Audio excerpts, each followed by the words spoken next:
Welcome to JLK Rosenberger's Ask the Experts. Today, President Biden announced changes to the PPP loan program, and it is intended to help minority-owned and very small businesses access loans. Today we have Tim Johnson with us, who is a CPA and a partner, and we consider him our PPP loan expert, with us to explain. So Tim, welcome. Thank you, Jolena. Glad to be here. So I have my first question, and what we're really wondering is how this will affect JLK Rosenberger clients. So the first question I have for you is changes to timing. What are those changes?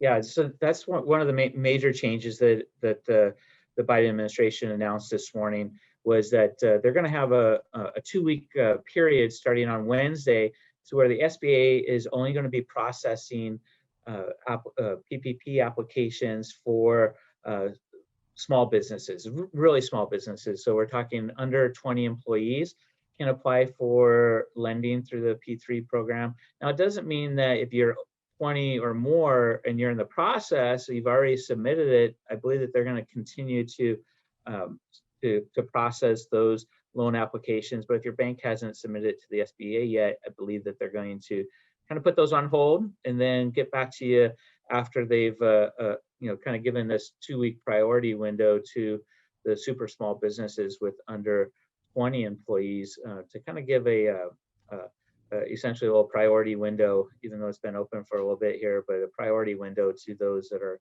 um, under that 20 employee threshold. So that's a major change that regardless of whether you're under that 20 employee threshold or over the 20 employee threshold, that you're going to be affected by, but it also gives our really small businesses an opportunity to be able to get in line and hopefully have their loan approved relatively quickly, starting on Wednesday morning.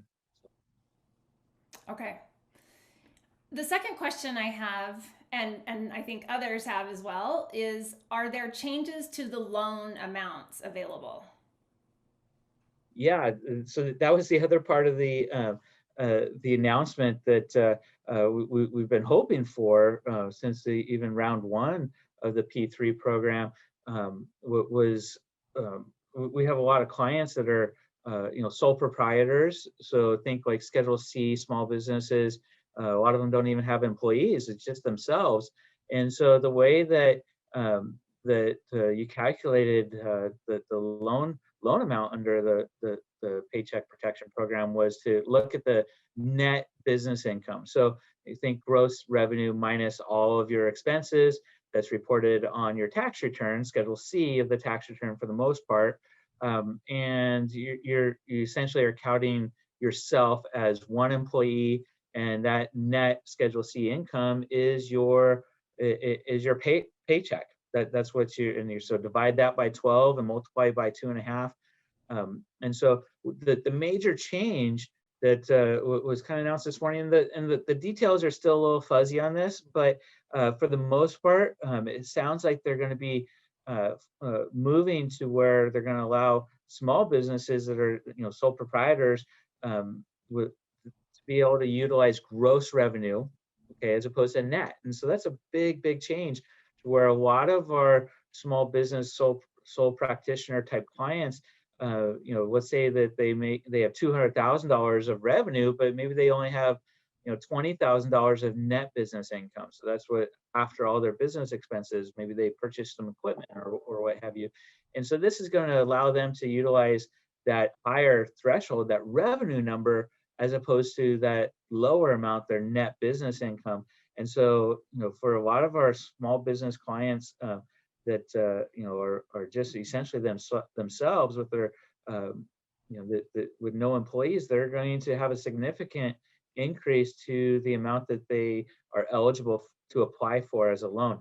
Now, again, the details are fuzzy. We don't 100% know. Okay, what if I have one employee?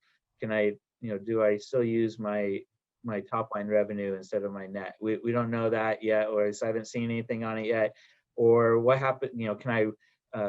Does this apply to both round one and round two? Because we have some clients that haven't applied for round one yet, that are in this situation as a sole proprietor. or is it just round two? We don't know. The bad news is that it sounds like if you've already applied, um, that you may not be able to participate in this expanded uh, the loan amount. And this is why a lot of my clients have kind of been a little thinking I'm just pushing this off, kicking the can down the road. But we try not to make irreversible changes, and this is one of those areas that I've been kind of holding off and waiting because there's been rumblings that they're going to expand the program, and so this is an area that we wanted to make sure that we were trying to do the best for our clients and not make any big changes immediately, to where like let's say you're a sole proprietor and you applied for P3 loan last week under that net Schedule C income basis, and now all of a sudden your gross revenue basis can create a higher loan amount, and you may be out of luck under this program, because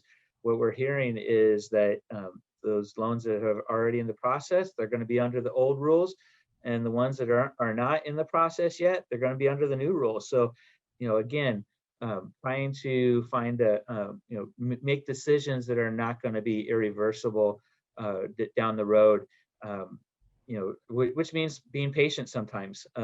And it's hard. I know that because think back to April last year when everything was fast and furious on this, and everyone was frustrated that loans weren't getting funded. Big companies were getting funded, small ones were getting left out, and then the money ran out. Currently, our the round two funding, it's not quite that we don't quite have that rush to where we can utilize the funding does not appear to be running out quickly, and so March 31st is our end date right now, and it appears that the money is probably going to stay through that period.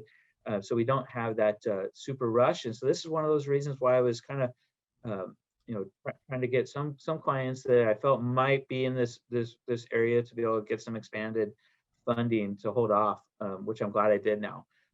But I mean, that's kind of big picture, Jolena, is to be able to think, gross revenue instead of net income, net business income is the eligibility for the multiplier for finding the loan amount. So those are kind of the two big things: is the timing of our 2 weeks, and for under 20, and then for the super small businesses, the sole practitioners, sole proprietors, there may be even a greater opportunity to have a larger loan amount. So. Okay. And my final question for you is, do we know if this is final?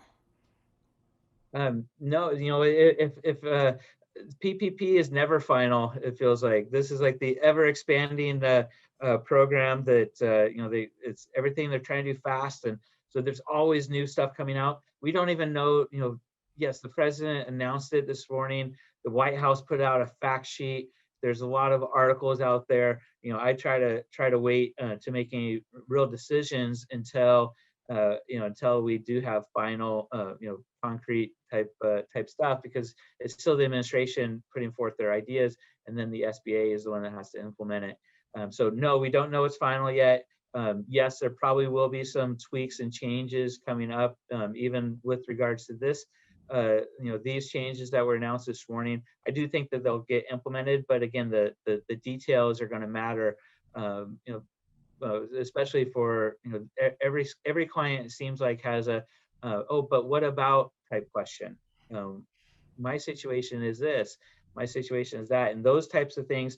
We're going to be waiting a few days to be able to get some guidance from the SBA and from the White House in terms of how this is going to be implemented. So continue to be patient. Continue to keep an eye out, but be careful about what you're reading, because there's a lot of stuff out there that is still preliminary.